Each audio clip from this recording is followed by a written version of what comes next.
ठेठ हरियाणा देखण और सुनने वाले ने जुगाड़ी पत्रकार पवन गिल की राम राम। हरियाणा में बारिश ओलावृष्टि से 8 लाख एकड़ फसल में 25% नुकसान हुआ है। वहीं हरियाणा क्षतिपूर्ति पोर्टल में 5 एकड़ की शर्त ने किसानों के सामने मुश्किलें खड़ी कर दी है। किसान सिर्फ इतने नुकसान की रिपोर्ट ही क्षतिपूर्ति पोर्टल पर अपलोड कर पा रहे हैं। सरकार ने पोर्टल पर फसलों को ओलावृष्टि और बारिश से हुए नुकसान के लिए 15 मार्च तक का ही टाइम दिया है। इसको लेकर सरकार के प्रति किसानों में आक्रोश पनप रहा है। हालांकि मुख्यमंत्री मनोहर लाल द्वारा किसानों से अपील की गई है कि वह जल्द से जल्द फसलों को हुए नुकसान की जानकारी क्षतिपूर्ति पोर्टल पर अपलोड कर दे। किसानों का कहना है कि जिन किसानों का 5 एकड़ से ज़्यादा नुकसान हुआ है उन्हें पोर्टल पर बहुत दिक्कत आ रही है। एक किसान राजेंद्र बालियान ने बताया कि मेरे पास 25 एकड़ में गेहूं की खेती है। बारिश और ओलावृष्टि के कारण अधिकांश फसल खराब हो गई है। मेरे द्वारा पोर्टल पर रिपोर्ट अपलोड करने का प्रयास किया कि मुझे कितना नुकसान हुआ है, लेकिन पोर्टल 5 एकड़ से अधिक फसल के नुकसान को दर्ज करने में विफल रहा।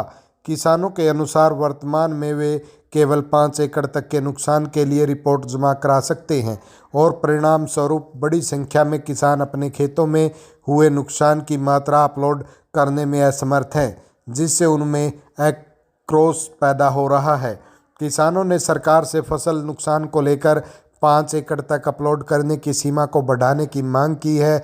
बारिश और ओलावृष्टि के कारण हमें भारी नुकसान हुआ है।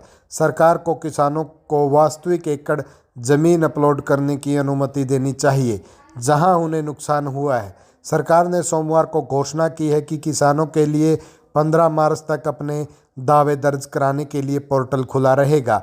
असंध विधायक और वरिष्ठ कांग्रेस नेता शमशेर सिंह गोगी ने कहा कि सरकार को 5 एकड़ की सीमा हटाकर क्षतिपूर्ति पोर्टल को फिर से डिजाइन करना चाहिए। इससे मेरी फसल मेरा ब्यौरा पोर्टल के अनुसार लागू किया जाना चाहिए और किसानों, सरपंच या नंबरदार की उपस्थिति में भौतिक गिरदावरी की जानी चाहिए। अगर सरकार किसानों को मुआवजा देना चाहती है तो उसे 5 एकड़ की सीमा हटा देनी चाहिए। किसानों को उन वास्तविक एकड़ भूमि को अपलोड करने की अनुमति देने से जहां उन्हें नुकसान हुआ है, सरकार को स्ट्रिक्ट डेटा उपलब्ध होगा। सरकार को किसानों का मुआवजा देना चाहिए। आपको हमारी यह रिपोर्ट कैसी लगी? लाइक, शेयर, कमेंट और हर नई ताज़ा अपडेट के लिए हमारे फेसबुक पेज को भी फॉलो ज़रूर करें। जय जवान, जय किसान।